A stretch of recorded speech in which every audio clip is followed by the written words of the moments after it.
getting this all set up for our first inaugural dance here. It's been quite an amazing time for the last year, just going out to different other conferences, meeting with many different people. A lot of the Mach 37 graduates have given us a lot of tips and pointers. A lot of the guys from a lot of the other B-Sides events. Forgotten, I know that you're one of the main guys who've given us an earful of all the things to avoid making mistakes. And we definitely appreciate everything along the way. I'm not going to talk too long because I want to get to the keynote, but I just want to maybe touch on a couple of small things, maybe some questions that you guys have. So we came up with this logo, and I just want to kind of touch on how we came up with it. We're looking from right to left. It's from the George Washington Memorial in Alexandria, following the line of the metro all the way up to the CIT building. If you look at the Northern Virginia Technology Council, they put out this map, Technopedia, that they had a little while ago, and this was a pretty big inspiration for us and for the conference. All the purple icons on there are for startup technology, and a lot of which are cyber companies in Virginia. And if you look at the kind of the heat map going from Alexandria, following the metro line all the way up to the CIT building, it's a huge amount of cyber and technology companies in the area. And so we thought about like what do a lot of the other B-Sides events do. Some of them focus on offense, some of them focus on defense. We thought that maybe we'd just leave the papers open for the best paper to win for the general talks, but we had a bunch of panels and a happy hour that we kind of geared towards entrepreneurship and cyber. So we're going to feature a lot of people who have been very successful starting their own companies here. Give you guys a chance to kind of listen to some of their success and failures. A lot of our keynotes we kind of picked because we saw how they were very successful starting off on their own. Some from the government sector that you'll hear from now, and so that was kind of a lot of our inspiration. So without further ado, give Sophia a chance. So thank you, Sophia. Thank you all for coming today and showing up on a Saturday morning. So I want to thank a few people, and first of all, I want to thank our sponsors, especially the one that signed up with us early on. We're recording here with Mach 37, who didn't hesitate to sign up with us. So thank you for that opportunity. It's a beautiful space. I hope you guys are enjoying it. Kathleen with Clear Jobs has just been an amazing help and resource and support. And all the others. I don't want to leave anybody out, so I'll just say all the others. Also, we want to bring awareness that we have a hiring out corner going on. We have sections where you can have a one-on-one talk with some of the sponsors and recruiters if you want to check out. We also have a hiring list that you should definitely check out if you want to talk to them one-on-one about one of the job listings. And finally, I'll wrap this up real quick. I wanted to thank all the volunteers that are here today that came here Thursday, Friday, and Saturday and volunteered their time to help the community. The InfoSec has been amazing with all their help and even advices and things that they can bring to the con. So thank you all for coming, and I hope you enjoy the rest of the day. And we'll introduce Rick Gordon now with Mach 37. He started Mach 37. That's an accelerator. If you don't know about Mach 37, you should definitely check out their suite. It's upstairs in the second floor.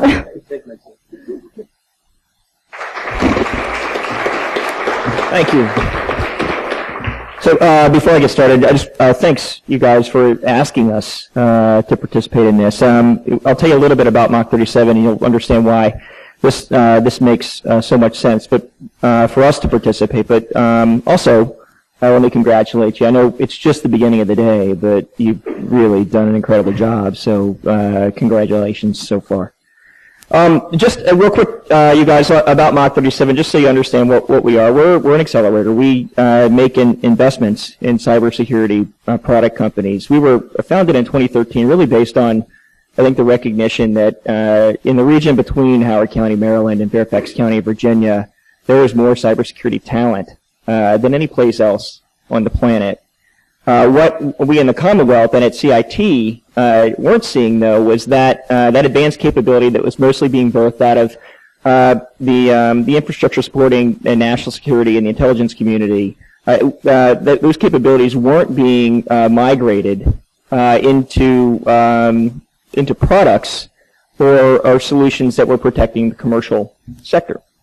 It was important to the country for a lot of reasons, most of which is that critical infrastructure supported by the commercial sector, as well as most of our nation's intellectual property is owned by the commercial sector. It was important to the Commonwealth because we needed to diversify our economic growth away from contracting federal budgets.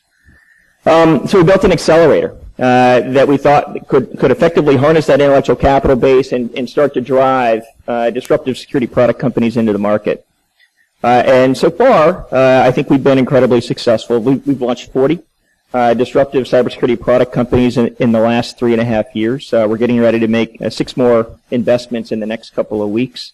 And you'll get a chance today to meet some of those founders who will share some of their experience with you.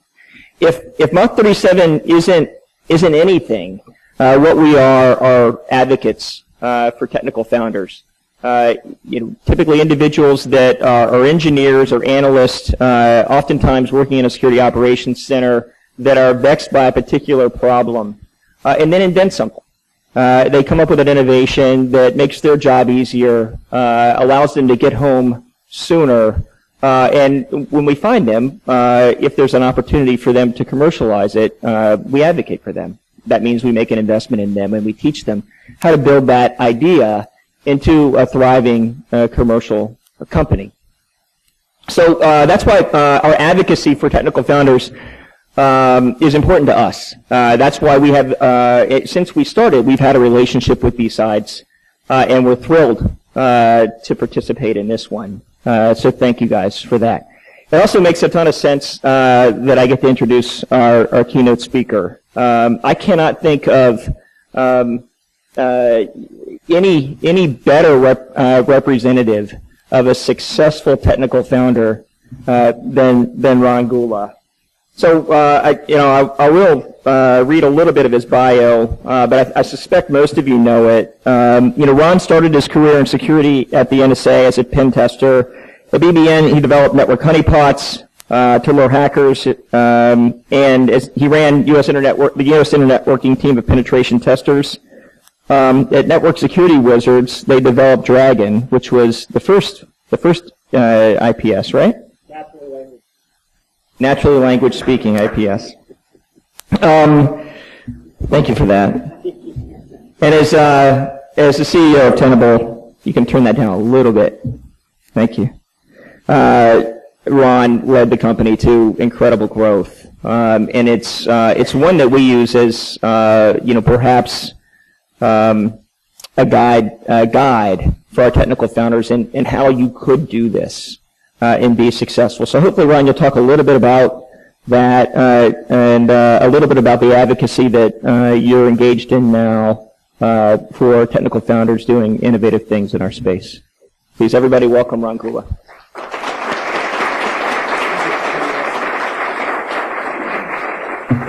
Thank you very much. And you guys can't see it from here, but Patrick and Sophia, things have started. I actually asked this morning, how many times have they done this? Because it's being run like you guys have been doing this for 4 or 5 years. So congratulations.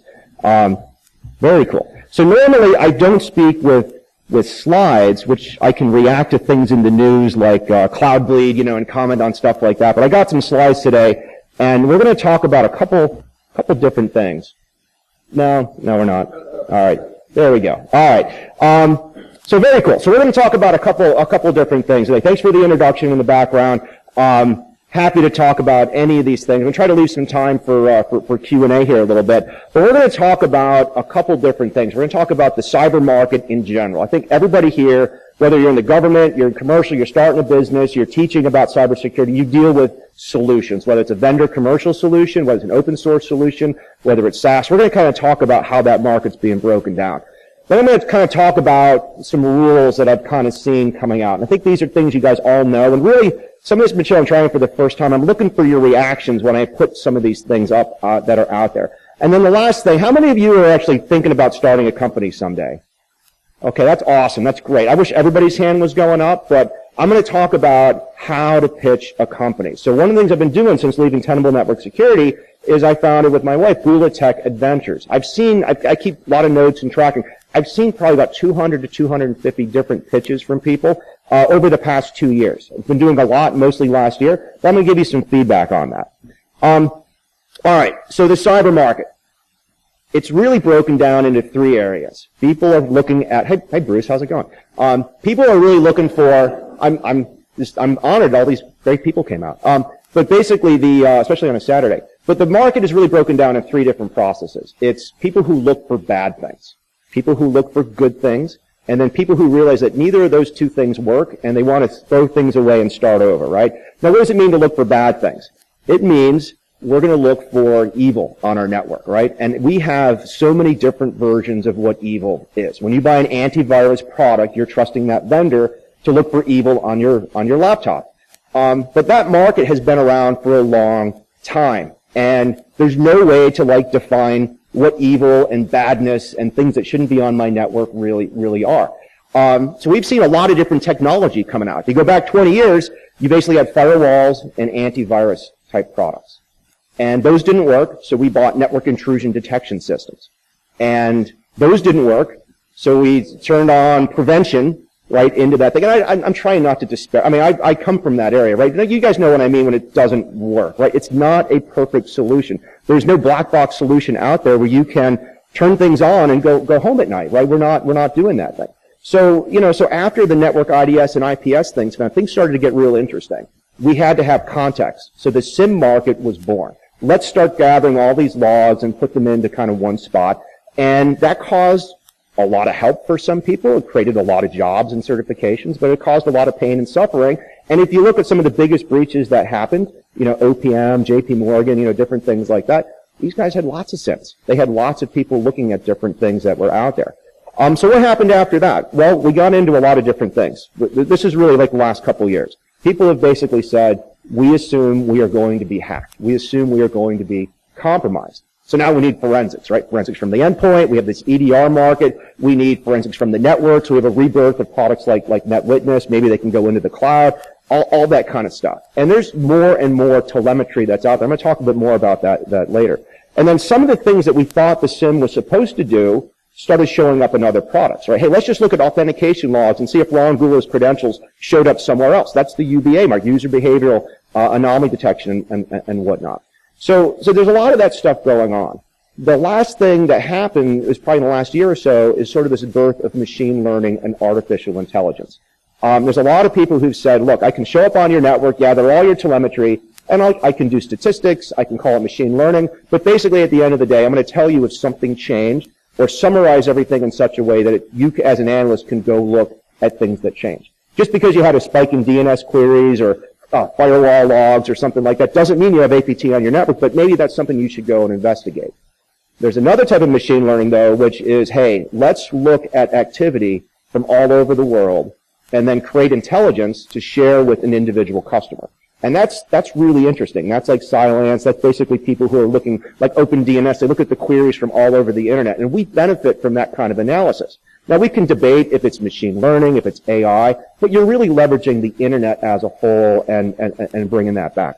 And then the last thing, personally, Marty Rush and I, we kind of did a lot of this honeypot stuff at BBN, and I really like to see the state of the art going on. As a pen tester, if there's real active honeypots on the network, whether it's honey tokens, whether it's something that looks like the corporate exchange server, that's going to give you pause and make you very difficult to go over. So there's a bunch of new vendors out in that space who are really doing and making it easier. My biggest criticism of honeypots has always been they're hard to set up. You can have a lot of legal issues. You can have a lot of problems operationally. But the new vendors that are out there, TrapX is one of them. I have no relation with it other than I kind of like the technology. It's kind of interesting to look at. All right, so that's finding bad stuff. And if we get to Q&A later and somebody says, hey, what do you think of product XYZ? Happy to answer that, not in front of everybody. So, all right, so let's talk about finding good things. You guys have all seen this equation, right? Risk equals threat times vulnerability. Somebody actually done it? Like, what do? You take Nessus, like CVE, CVSS scores, and multiply it times like snort severity scores. There's products out there that do that. right? And it's interesting. Is it the threat from, this doesn't really work at scale. This is a great concept to teach people. I've actually seen some people go and they say, well, it's threat times vulnerability times asset, or threat times or asset criticality, right? Threat times vulnerability times the amount of money I'm going to lose, right? Our concept of risk is really, we don't have it. We've been in this industry for 30 years now. We don't have a way that I can say your version of risk and your version of risk is the same. Well, then, we wonder why my password is going from 12 characters to 13 characters when somebody changes a policy. There's no connection between those two things. So the current state of finding cyber good is kind of all over the place. The story I like to tell is I met a senior government official once. They're not in the room. And I said, hey, what do you want to do? And they're like, oh, I want to disrupt hackers. I want to make it harder for hackers and nation states to operate on my network. And I said, oh, you mean like outbound firewall access? Yeah, like forcing users to go through a proxy. Yeah, like patching systems. Yeah, like strong authentication, essentially two-factor. Yeah. Oh, you mean compliance? No, we don't want any of that on the network, right? But I got to tell you, I've given sort of these themes. I go out and I do a lot of different talking to either pen tester crowds and incident responding crowds, and almost everybody in these crowds is involved with some sort of, the SANS, which is now Center for Internet Security, critical controls, NIST cybersecurity framework, ISO, different things like that. And when you throw out that word framework, a lot of times people go, no, I want to be an incident responder, I want to be a malware reverse engineer and stuff like that. Well, when we're all rational adults. And when you say I want to run a network a certain way, and here's the rules I want this network to live by, that's kind of a framework. And a lot of times what's happened to date, it's 2017, we didn't build the networks that we're on with these frameworks. So what do we have? We have a gap. We have a gap between what's on the network now and the frameworks that are actually going to be recommended or possibly required in the future. Now what's going on with frameworks, right? We've got the SANS, like the CIS, like I said. I haven't said PCI yet. I actually believe PCI is a framework, and because it's very comprehensive about how you're going to control your data and different things like that. And, the government's come out with the NIST cybersecurity framework, and if you're a DoD, you have the risk measurement management framework and all things like that. If you read these things, and this is your first exposure to cybersecurity, you will be depressed. Right? They're very, very long. But it's a complex thing. Information security, we still have confidentiality, integrity, and availability. But then you're like, oh, I want my users to VPN in over my exchange, and we're going to move it to the cloud, right? So it gets complex really, really, really fast. What I believe is going to happen, though, is that you're going to see new approaches to measuring risk. So there's companies out there that basically claim that they can measure risk. Maybe they look for evidence of your data online. Maybe they look for evidence of compromises from your organization online. And they're going to call that risk management. Hey, that's great. Tell me all about that. You're not looking inside the firewall. But that still is not a bad way of going. There's other people who look inside the firewall and they want to talk to the CFO and they want to talk to the board, which means they want to talk dollars and cents. And they have this process called value at risk, or the FAIR model, where they basically say, give me a list of all your assets. Give me a list of your liability, right? Like if you have PII on this asset and you lose credit card data or personal data, you're subject to a $50,000 fine. That goes in the loss column. And then they put all the controls associated with those things, and they run an algorithm, and it says, look, if you implement this control or that control, you will reduce your risk by this dollars and cents. And that's some of the things that have been missing in our cybersecurity sort of vocabulary as an industry. So I think this is going to happen. I also think this is going to happen because the insurance people realize that they don't have all the answers, and they want to have some sort of cyber insurance, and the cyber insurance people are basically saying, we can cover crypto locker, but we have no idea how to cover like real risk or anything like that. So when these frameworks are used more often and more pronounced throughout the industry, you're going to see more exposure to those kind of things. And there's a lot of conversations going on. Companies I'll plug in this space, Cyber GRX, right? What they're doing, if anybody here, has anybody had to get a SOC 2 audit from a vendor that they work with? Okay, so if you don't know what that is, you should learn what that is, because you can add that to your resume and be more valuable to your companies, right? So third-party risk. So you might be doing pen testing, you might be monitoring firewalls and risk for your organization, but if you're using Salesforce, if you're using Amazon, if you're using any external data centers, for example, you've got to have probably some sort of record of how well they are doing. Well, at Tenable, we had almost 100 external customers. We had full-time employees just managing these things, so we could go back to the DoD and say, yes, we're compliant in these areas. So companies like CyberGRX are gathering and crowdsourcing this kind of stuff and making this a lot easier. That's data that the cyber industry could use to actually come up with actuaries and find one way or another to do things. Now, if this compliance and frameworks is a little bit tough, I want to point you in a presentation here. So this was 2 years ago. Sunil Yu, who works at Bank of America, he presented at RSA, and he said, look, you can summarize the NIST cybersecurity framework this way. It's basically prescriptive. It's got 5 areas: identify, protect, detect, respond, and recover. But then he thinks about it in terms of my devices, my apps, my networks, my data, and my users. Now, and this is very interesting to do that because, you know, we are complex things. We think about IP addresses, network diagrams, you know, telemetry, vulnerability results, and things like that. But when you do this and you put it onto a slide like this is not a plug for vendors, but think about what you have in your network and what your answer is for doing these controls.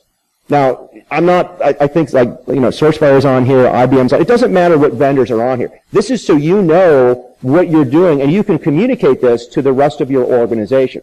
And it also says that if you've got blanks, well, you know that you've got shortcomings. So in this case, the recovery column is very, very much open. If you get owned, if you have data loss, you got to recover, that's not something you're probably going to get good at until it happens. But when you put it on a chart like this and say, look, this is what the NIST cybersecurity framework does, maybe we're overrated in, you know, identifying devices or doing that, you know, one way or another. So I like that. And the understanding the security vendor landscape using cyber defense matrix. Anybody can ping me after that, and I'll send the URL out. But this is a great, easy way to understand frameworks and where you might have gaps in your organization. All right. So the last sort of trend that's kind of going on, and the joke that I basically say is that, look, if you can detect all day with whatever you want to detect with, we know that eventually the bad guys and gals are going to get around us. You can audit all day and try to be compliant and fill in all those things. But even if you filled this 100% and you had the best incident response people in the world, the best threat intelligence, people are still going to get in.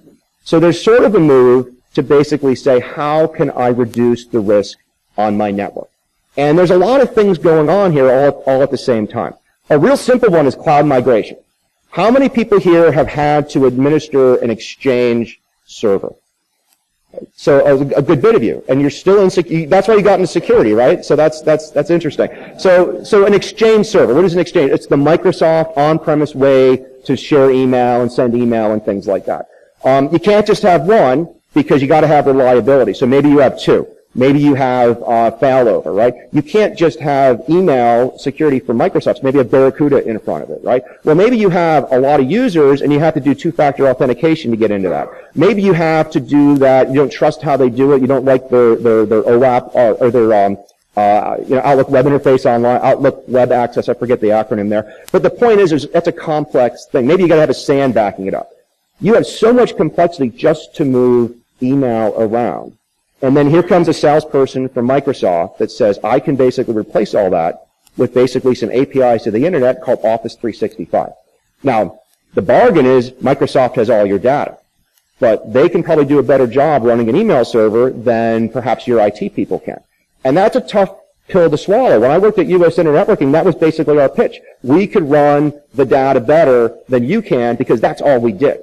And by the way, we run 100 copies of Oracle 8 or whatever it was at the time. You're only running one. So we're going to see bugs before you do. We're going to see attacks against this infrastructure before you do. When you do a monolithic application like email, it becomes really, really easy to spot attacks, misconfigurations, performance issues, different things like that. But a lot of people are basically saying, I don't need to run IT anymore. IT is a very complex and random thing. I can outsource it. I can give it to other people. And when you do that, you get some benefits. Now, but the problem is you got to give them your data. And as much as you can go through a data provider and see how certified they are, and they can tell you it's encrypted from the ground up and stuff like that, the vast majority of people I'm talking to in industry still view this as an experiment, unless you're on the West Coast. Then you just start out and you're using Gmail and doing things like that. So this is kind of what's going on right now. Now, another thing that's going on is our devices. Our devices are getting phenomenally better. We still have 0 days. We still have things like that, but they're getting, the cost of those 0 days is really, really up there. If you guys know about CanSec West, they run the pwn-to-own thing where they have teams that go out and they hack every major browser. Every major browser, every team submitted basically a 0-day.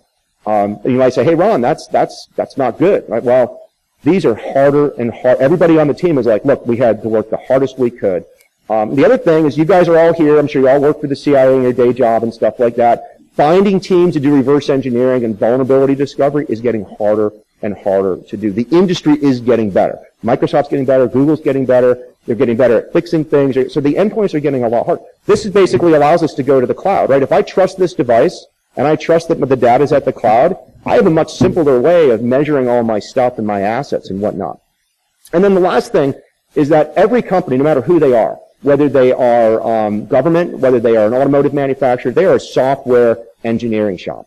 And, you know, we've done what we can do with source code auditing, right? You know, Veracode, Citadel, all those kind of things. It doesn't give you guaranteed security. So what people are trying to do is reduce the complexity. And how are they reducing the complexity? If you have a complex application that's web-enabled, they are removing the complexity. Now, what do I mean when I say complexity? I mean the operating system.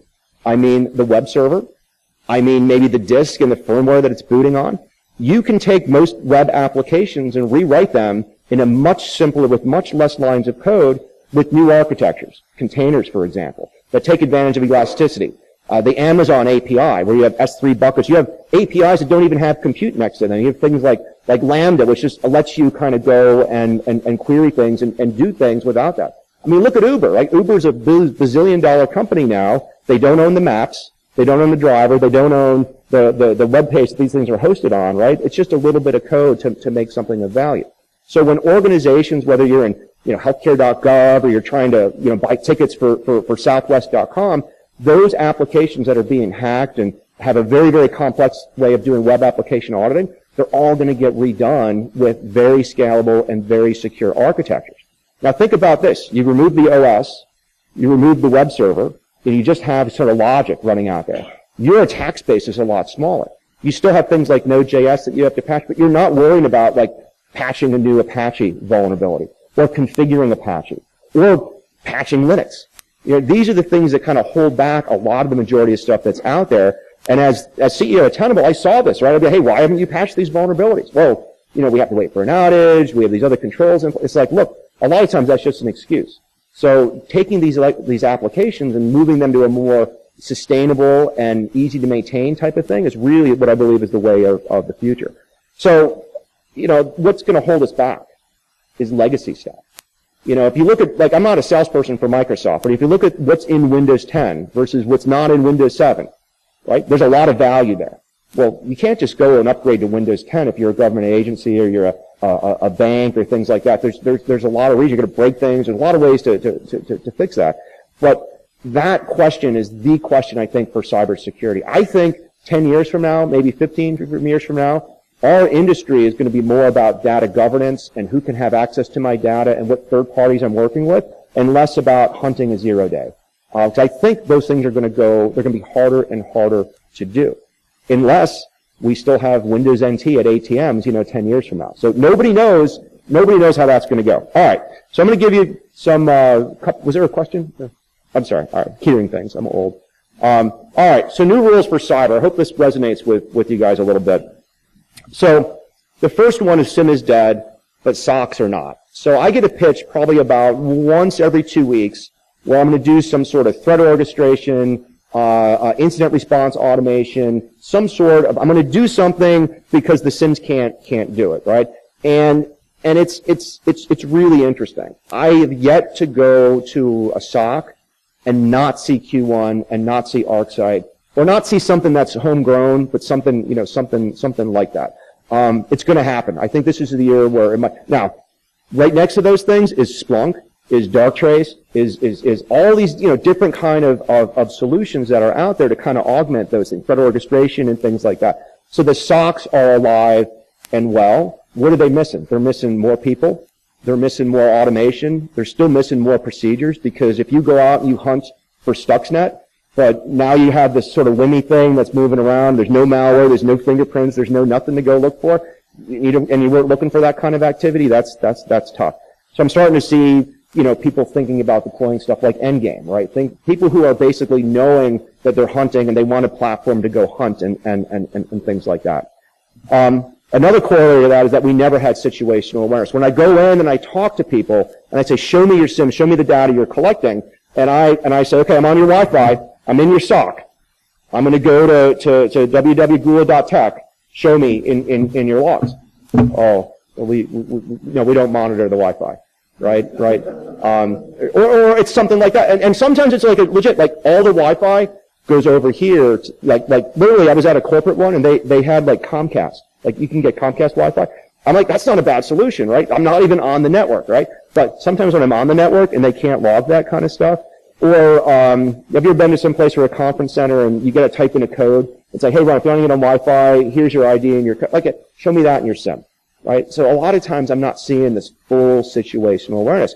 And the big thing that I'm really missing when I see when I say situational awareness is that other side of audit. Typically the SOC people only deal with bad things. But if you said, where's my list of assets? Where's my vulnerability lifecycle on this? Can I get a PCI report? Can I get anything like that? That gap is there. And to me, that's real situational awareness. And what I'm hoping is that this orchestration industry that's out there starts to embrace non-compliance issues and patching issues in real time.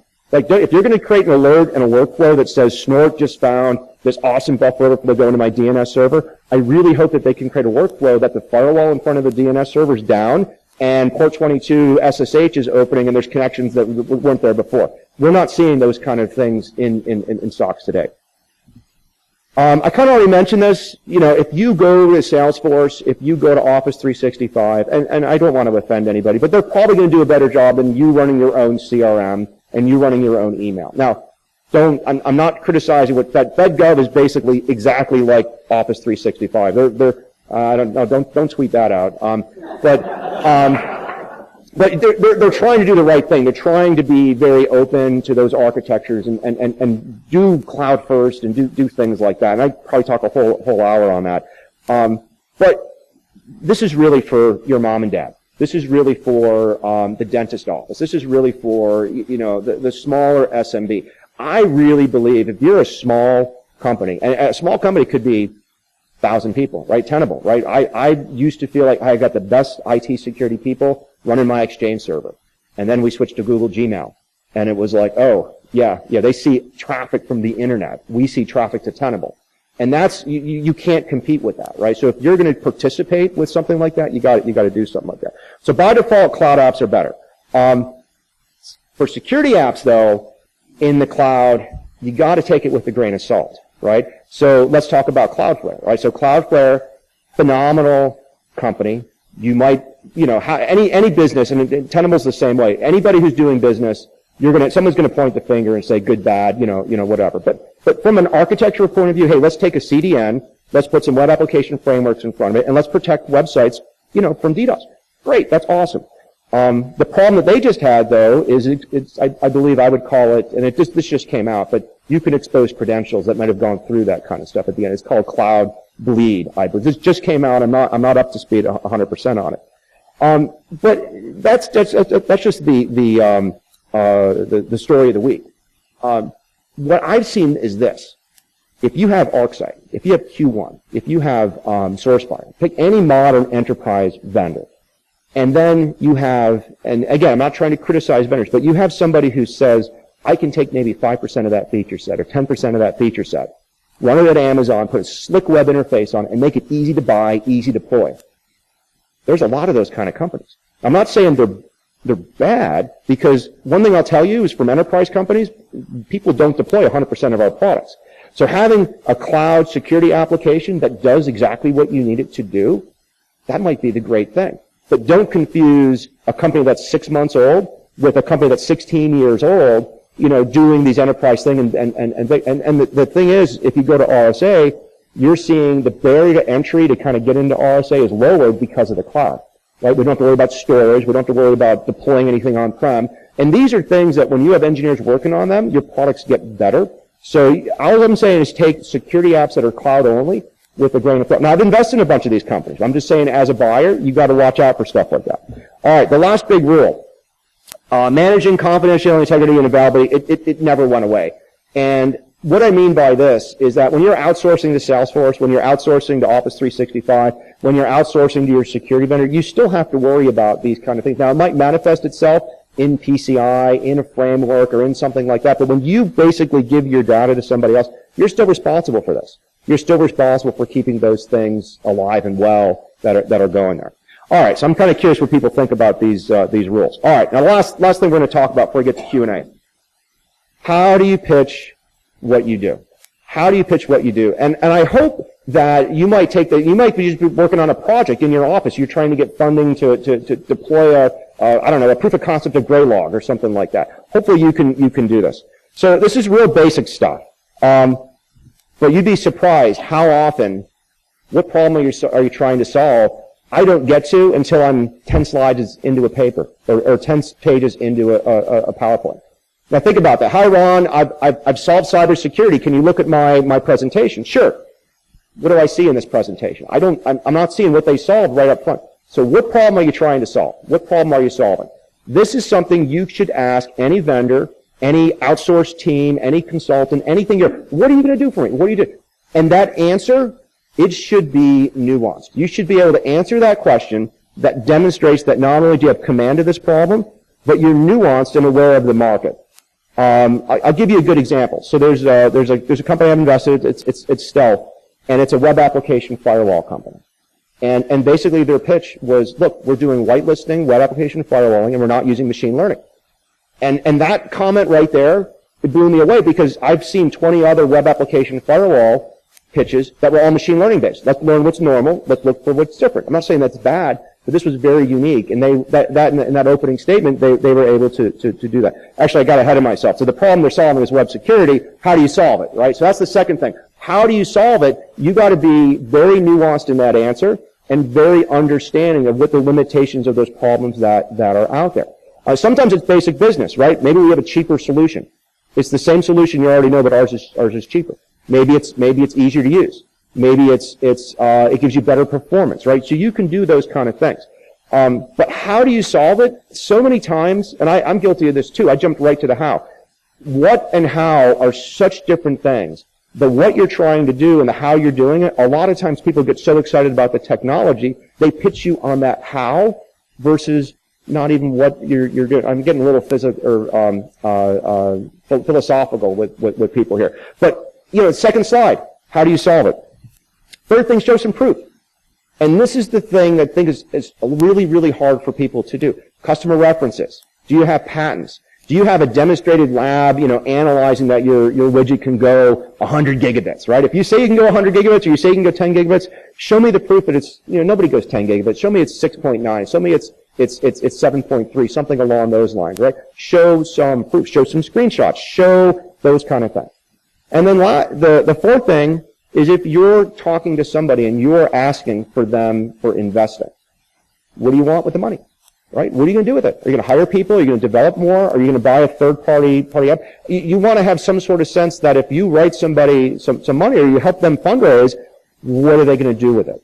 Are they going to go into marketing? Are they going to go into development? Are they going to go into those different kind of things? And then lastly, this is the thing I really like to see, is what's your vision? What do you want to be when you grow up? And what I mean by that is maybe you want to be a Cisco. Maybe you want to be a $8 billion company. Right? Maybe you're okay and you realize that the product that you're doing is a great feature that might be in the portfolio of a Hewlett-Packard or a potential acquirer. I like to see what is that sort of event horizon of the company, what do they want to do? Maybe some of these companies that they're involved, they're doing movements. They've got huge user bases, 500,000 users, 1 million. What do they want for that type of thing? What's the vision of how they go? Now, those are the 5 things I like to see. Now, what are the things that are not in there? And if you've ever pitched me, I'm not picking on you, right? This stuff's all important, right? Your team bios, who your advisors are, your customer success stories, how many funding today. You know what this is? This is background material. This gives a potential investor the ability to engage with you. Because by the time I get to your how and what you're doing, I've forgotten who your advisors are. But if I'm interested and I'm engaged, I'm probably going to say, okay, well, how'd you get here? You know, why'd you do this? Oh, your advice. This is all great background. I'm not saying you got to have a 5-page. This is your first 5 points should be what I said. All this stuff should be backup slides. It really should. That last one, by the way, market size and growth. I mean, this pitch, I'm going to tell you, never works. The market is a $2 billion market. If we only convert 1% of it, that's, you know, and we're all guilty of that. We're trying to get that kind of stuff going.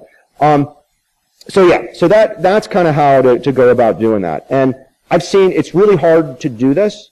I've had this done to me at Tenable. When we went out and did that fundraise in the ginormous round, I had people pull me aside who knew better, like, your pitch isn't that good. And I'm serious. And frankly, you know, when you think about it, if you can get it down, everybody's more efficient, right? And I don't espouse like time management and stuff like that, but you know, I do believe in half-hour meetings. I do believe in meetings where you don't have to actually have an hour if it's scheduled and things like that. And it should be the same thing when you're investing and pitching somebody, right? You should be able to communicate your idea in such a way that it's very nuanced and easy to get in there. All right, so having said that, I think we got some time for questions, but we talked about, you know, the 3 types of cyber, the finding the badness, finding the goodness, building the future, that's resilient. We talked about a little bit of new rules, and I gave you that 5-slide type of pitch. And you know, I wanted to go maybe a little bit to 10 o'clock, but I think is there an opportunity to ask questions? People got questions? Yes. All right, so we're going to go to Q&A. All right, great.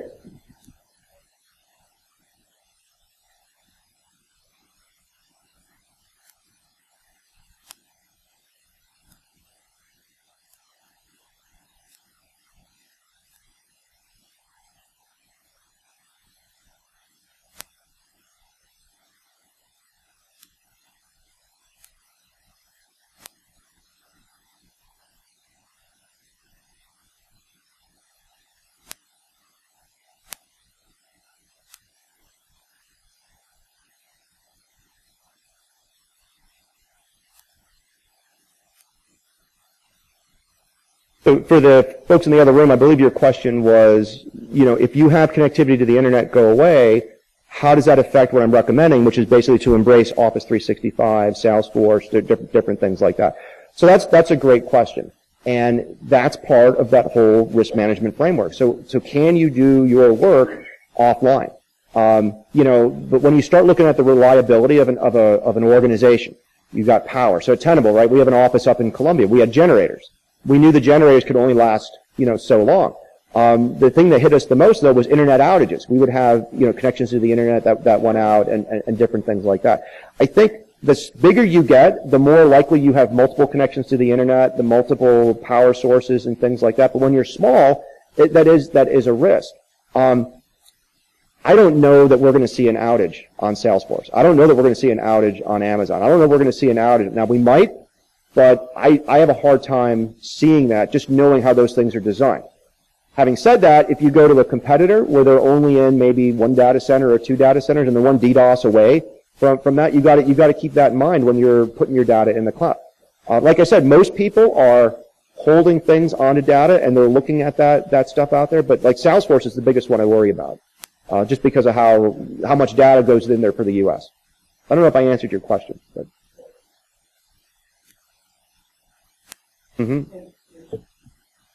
I think the best, without naming the nation, I was in Asia, and they actually the government didn't want to do business with Tenable, and they cited a risk that Tenable was on Salesforce. And they said, you know, if you have too much stuff on the internet, too much stuff, you could be out of business, you can't support me. Well, that's interesting. A year later, they had actually opened up a cloud lab, and the government was on Gmail. You know, so it's interesting. It really is.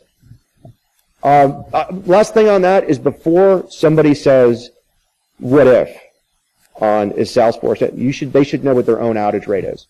And I've really seen this happen a lot where people are and I'm not saying it's you, but people are objecting to the cloud because it means their job, right? If my job is to run those Exchange servers that I was talking about, I'm going to come up with 100 reasons never to go to Office 365. So just make sure that before somebody has that conversation, we know with that. And this happened to me at U.S. Networking. I had people saying, oh, it's just too expensive, you can't do it. And I'd be like, hey, what's your uptime? Oh, we've never gone down. And so you talk to the work, oh no, we're down like every weekend, you know, and that, so just keep that kind of stuff in mind. So, other questions, other comments? Yeah, Bruce.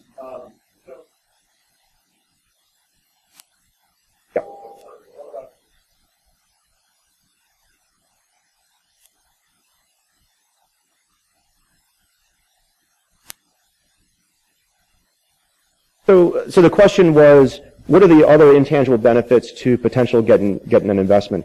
And when I did these 5 things, it was really from an angel point of view. And sometimes when you're a startup and you're getting angel funds, you might get some cachet having an advisor such as yourself or being associated with Mach 37 or something like that.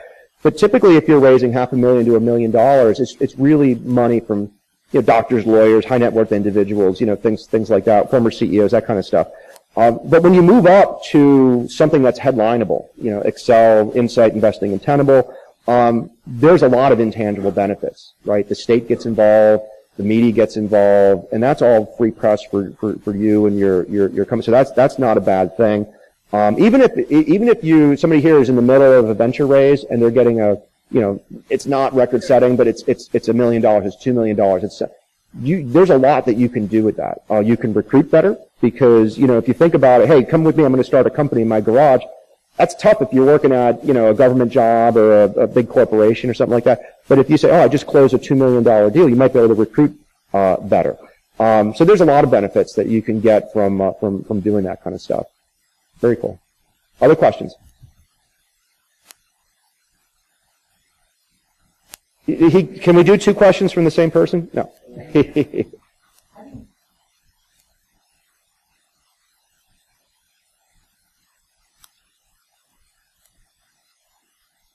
So the question is, how do you manage the third-party risk that's inherent when you go to the cloud? So you could do it a couple of different ways. What I would do is I would want to understand what are your requirements for your organization. So if you're a DoD contractor, there's very, very clear requirements of what you need to do with third-party providers. And you probably have third-party providers right now who maybe not even be on the cloud, but they're still a third party. They might be vending machines, things like that. So all of those have to be kind of complied with. But at the same time, for more of the IT type stuff, where data's in motion and you have, data that's under control of somebody else, there's a ton of stuff. What I would tell you is that if you want to do something along those lines, get a pitch from Microsoft on this for their Azure program and compare it to a Google pitch and a Rackspace pitch and a Amazon pitch. Microsoft, again, I'm not a salesperson for Microsoft, but they've taken the attitude that they're late to market and that they are going to certify for everything. If you get a pitch from Azure and they're going to be compliant with this, compliant with that, can you pen test them? Yes, all these different things. So you have some of those assurances right there. Amazon, not so much. They're much more, hey, we're the big one out here. We have all these features, and that's been kind of their focus. But that's one really interesting way to do that kind of stuff. But you have to comply with anything you're required to do, first of all. So you might be in a business where you can't outsource in some cases. So long answer to a short question. Ma'am.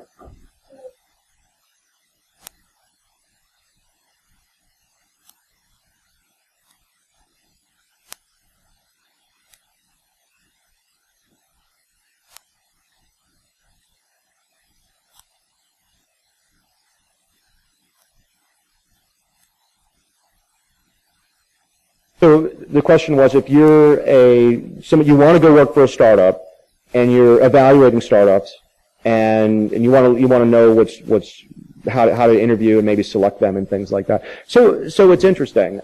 There's a lot of different startups that are out there. I'm working with one right now where the CEO is here in America, and all of the developers are overseas. Right. So if you're going to join that environment, that's you might be the only U.S. developer in that case, right? That's a very, very interesting environment to kind of work with. I'm also working with other startups where the team, worked at like TAO at the NSA, and they've gone out and they've started that. Well, now you're working with these founders who've been working with each other for 5 or 6 years. This is their first company, but you're not one of that founding team. So timing and culture and all those kind of things are really, really hard to figure out. But, the biggest thing you can do if you're going to go to work for a startup is basically just ask them, what do you want from me? What are you willing to give me? There's all sorts of ways you can, maybe you're in a situation where you don't have to have income for a while. Maybe you don't have a family yet, and you can take stock and maybe be like, hey, maybe you can be our third founder. So there's a lot of ways to approach that kind of stuff. I would really suggest, you speak to other people. I would talk to Rick. I'd talk to anybody who's done any type of large amount, because there's probably good situations and bad situations depending on who that is. But don't expect, if you work at the government or you work for, again, like a Lockheed Martin, AOL, something like that, you should not expect that going to a startup company from a salary point of view. but you are taking a risk, so you should be able to get some equity, some stock, and try to get into that vision. So good question. And that's the other thing. If you have a friend who's thinking about doing it, tell them to do it. The industry needs more startups, more opportunity. I really feel like, again, this is nothing bad at working at the government, working at the Booz Allen, anything like that. They're doing great work. I want just about 2% of those people to leave and start companies. If we did that, we would actually have more people in cyber than like Silicon Valley has. And so if you know of anybody who's thinking about it, yeah, come on, try it. Go do it. Take a chance, right? Don't be afraid of failure. It's really something that's good for it'll change your life. That's the way that's probably the last thing I should say, right? It'll change your life. It's good. I think we're good. It's 9 o'clock? All right. One last question. See, that nobody wants to be the one last question, right? All right. Hey, guys, thanks for coming. Congratulations. This is getting to be start off really well. Look forward to seeing everybody else today. Enjoy the rest of B-Sides. Thanks.